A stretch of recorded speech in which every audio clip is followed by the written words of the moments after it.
ஸ்ரீமதே ராமானுஜாய நமக. தினம் ஒரு திவ்ய பிரபந்தம் தொடரிலே இன்றைக்கு 1934வது பகுதி.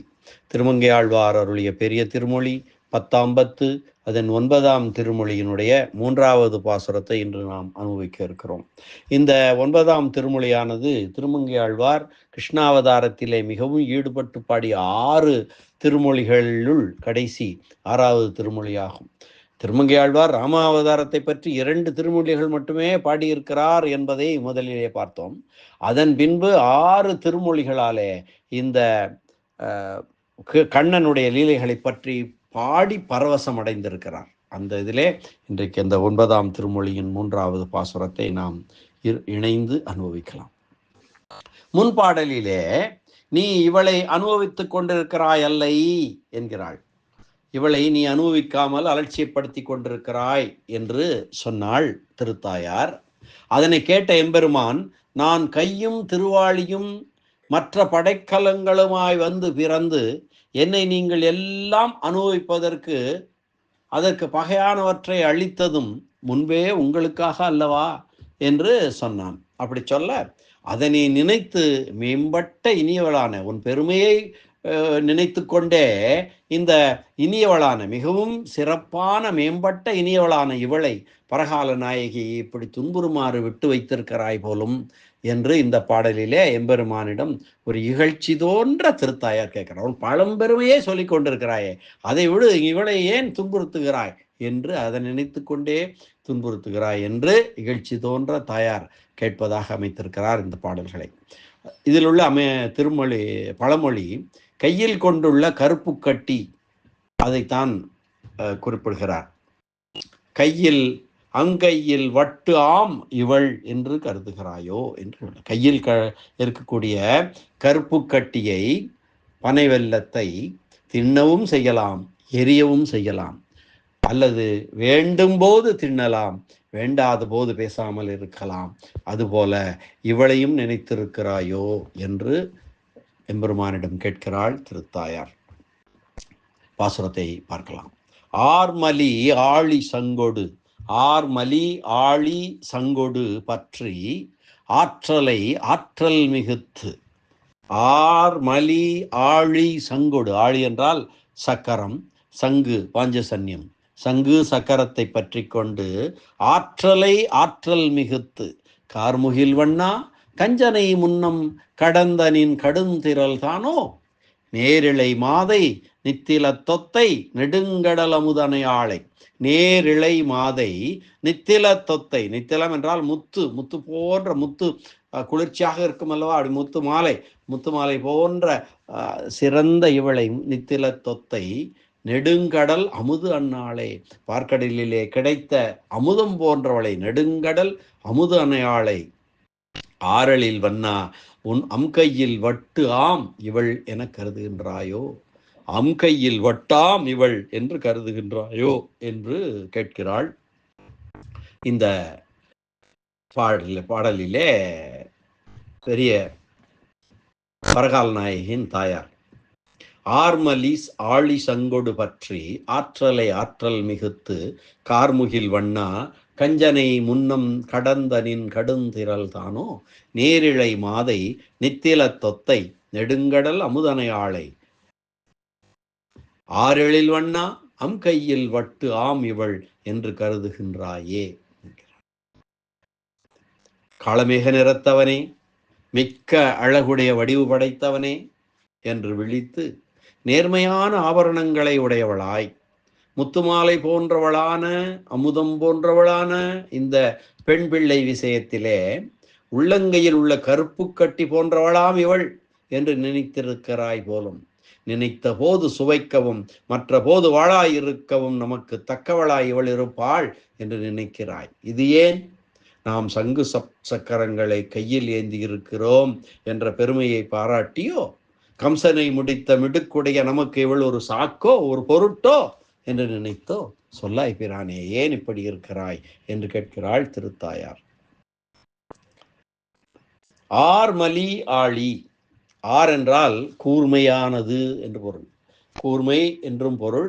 ஆரங்களுக்கும், சக்கரத்தில் இருக்கக்கூடிய அந்த ஆரம் என்று சொல்லுவோம் அல்லவா, அந்த ஆரங்களுக்கும் பெயர். ஆர்மலி ஆழி, அந்த ஆரங்கள் நிறைந்த சக்கரம் என்றும் சொல்லலாம். அல்லது கூர்மையான ஆரங்கள் உள்ள சக்கரம் என்றும் அதை சொல்லலாம். ஆர்மலி ஆழி சங்கொடு ஆற்றலை ஆற்றல் மிகுத்து. ரெண்டு ஆற்றல் வருகிறது, ஆற்றலை ஆற்றல் மிகுத்து. முதலில் உள்ள ஆற்றல் வீரம் என்று பொருள்படும், வீரத்தை.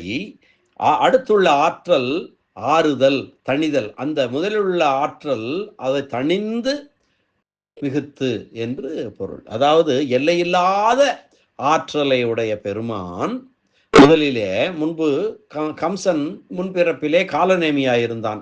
அப்போது சங்கு சக்கரம் கொண்டு போர் புரிந்து அவனை அழித்தான். அது அந்த சங்கு சக்கரமுடைய எம்பெருமான் பேராற்றல் படைத்தவன். அவனே இப்பொழுது இந்த கிருஷ்ணாவதார நேரத்திலே தனது வீரத்தை கூட காட்டாமல், சங்கு சக்கரங்கள் இல்லாமல் தன் ஆற்றலை அடக்கி கொண்டு மிக சுலபமாக கம்சனை அழித்தான். வட்டு, கையில் இருக்கக்கூடிய வட்டு என்று சொல்கிறார் அல்லவா? வட்டு என்றால் கருப்பு கட்டி அல்லது கற்கண்டு அல்லது பனைவல்லம், இவன் எல்லாவற்றுக்கும் வட்டு என்று சொல்வார்கள். அது வளைந்து ஒரு ஒரு அரைவட்ட ஒரு ஸ்பியர் என்று ஹெமிஸ்பியர் என்று சொல்வார்கள். அது போன்று கருப்பு கட்டி அப்படி இருக்கும். பனவெல்லம் அது அது அதைத்தான் வட்டு என்று குறிப்பிடுவது வழக்கம். அம்கையில் வட்டம் அது போன்ற இவளை கருதுகிறாய் போலும் என்கிறாள் தாயார். கையில் உள்ள கருப்பு கட்டியை தின்னவும் செய்யலாம், கீழே போடவும் செய்யலாம், அல்லது நினை வேண்டும் போது சுவைக்கலாம், வேண்டாத போது வாழா இருக்கலாம் என எண்ணி அதை போல இவளை நினைத்திருக்கிறாயோ என்று முறையிடுகிறாள் தாயார். உலகில எல்லோருக்குமே கைக்கு எட்டாத பொருள்களிலே அதிக விருப்பம் கொள்வார்கள். அதுவே சுலபமாக நமக்கு கிடைத்து விட்டால் பிறகு அதிலே அலட்சியமே உண்டாகும் என்பது உலக வழக்கம். அதுபோல இந்த பரகால நாயகியும் கை கெட்டிய சரக்காதலாலே, மிகவும் எளிமையானவளாலே இவளை அலட்சியம் செய்கிறாய் போரும் என்று சொல்கிறாள் தாயார். இந்த பாசுரத்திலே கார்முகில் வண்ணா ஆரளில் வண்ணா என்று எம்பெருமானுக்கு 2 சிறப்புகள் குறிக்கப்படுகின்றன. ஆனால் பரகால நாயகியை பற்றி சொல்லும் போது 3ஆம் அடியிலே 3 சிறப்புகள் குறிக்கப்படுகின்றன. என்ன சொல்லுகிறார் 3ஆம் அடியிலே பார்த்தால்? நேரிழை மாது நித்தில தொத்து நெடுங்கடல் அமுதனையாளை என்று 3 சொல்கிறார். நேரிழை மாதை நித்தில தொத்தை நெடுங்கடல் அமுதனாளை. அப்படிப்பட்ட 3 அவளுக்கு சிறப்புகள் குறிக்கப்படுகின்றன. இதனால் என்ன தெரிகிறது? உன்னை காட்டிலும், எம்பெருமானே உன்னை காட்டிலும் இவள் மிகவும் வீறு பெற்றவளாதலால், உன்னை விட சிறப்பு வாய்ந்தவளாதலால் இவளை நீ அலட்சியம் செய்யக்கூடாது என்பதாக குறிப்பால் உணர்த்துவதாக நயவுரை தருகிறார் பெரியவாச்சான் பிள்ளை. இனி இந்த பாசுரத்திற்கான வியாக்கியான சக்கரவர்த்தி பெரியவாச்சான் பிள்ளையின் உரை பார்க்கலாம். ஆர்மலி ஆழி சங்கொடு பற்றி கூர்மை மிக்க திரு ஆழியோடு ஸ்ரீ பாஞ்சஜன்யத்தையும் கையிலே பிடித்து ஆற்றலை ஆற்றல் மிகுத்து. உன்னுடைய ஆற்றல் ஒரு உலகத்தையே அழிக்கும் திறத்ததாய் இருக்கவும் உன் ஆற்றலை கம்சனை அழிக்கும் போது அதை பொறுமையுடன் பயன்படுத்தினாய். ஆற்றலை ஆற்றல் மிகுத்து. கார்முகில் வண்ணா, கம்சனை கீழே தள்ளி அவன் மேல் ஏறி அமைந்த போது எப்படி இருந்தாய் தெரியுமா? கார்முகில் வண்ணா, அந்த வடிவழகு கார்முகிலை போன்று இருந்தது. நீல நிறம். சூழ் கொண்ட மேகம் எப்படி இருக்கும், நீர் கொண்ட மேகம் எப்படி இருக்கும், அதுபோல வடிவத்தில் இருந்தாய். அழகு, அவ்வளவு அழகு. கஞ்சனை முன்னம் கடந்த நின் கடுந்திரல் தானோ. அவன் கம்சன் கண்ணனை கொல்ல நினைத்த செயலை அவனோடு அழியும்படி செய்து, அத்தோடு அழியும்படியாக செய்து அவனை தோற்கடித்து அவனை கொன்று அவனை அழித்த ஆற்றலை நினைத்தோ. கஞ்சனை முன்னம் கடந்தனின் கடுந்திரல் தானோ. நேரிழை மாதை, சிறந்த அணிகலன்களை அணிந்த இவளை நேரிழை மாதை நித்தில தொத்தை தழுவிக்கொண்டால் உள்ளத்து வெப்பத்தை நீக்கும் ஆற்றல் உடையதாயிருத்தல். முத்துமாலை போன்ற ஒரு அழகான இவளை, பரகால நாயகியை, நெடுங்கடல் அமுத அண்ணாளை, பெறுவதற்கு அரியவளானவளை, பார்க்கடலிலே கிடைத்த அமுதம் போன்றவளை, ஆரலில் வண்ணா, இவளை இப்படி தடுமாறச் செய்யவல்ல வடிவழகை உடையவனே, இப்படிப்பட்ட சிறப்பு உடையவளை நீ என்ன செய்கிறாய்? தடுமாறச் செய்கிறாய். அப்படிப்பட்ட எழிலுடைய நீ அம்கையில் வெட்டாம் இவள் என்று கருதுகிறாயே. உள்ளங்கையில், அம்கையில் உள்ளங்கையில் இருக்கக்கூடிய கருப்பு கட்டி திண்ணவும் தகுதியுடையதாய், தேவையற்றது என்று நினைத்து கீழே போடவும் தகுதியாயிருப்பது போல இந்த தலைவியையும் நீ விரும்பும் போது கூடவும் விரும்பாத போது தனித்து வருந்த விடவும் ஏற்றவளாக நினைத்து அலட்சியம் செய்து கொண்டிருக்கிறாய் போலும் என்கிறாள் திருத்தாயார் இந்த பாசுரத்திலே. அற்புதமான ஒரு பாசுரம். இந்த பாசுரத்தை மீண்டும் ஒரு முறை நாம் அன்வைக்கலாம். ஆர்மலி ஆழி சங்கொடு பற்றி, ஆர்மலி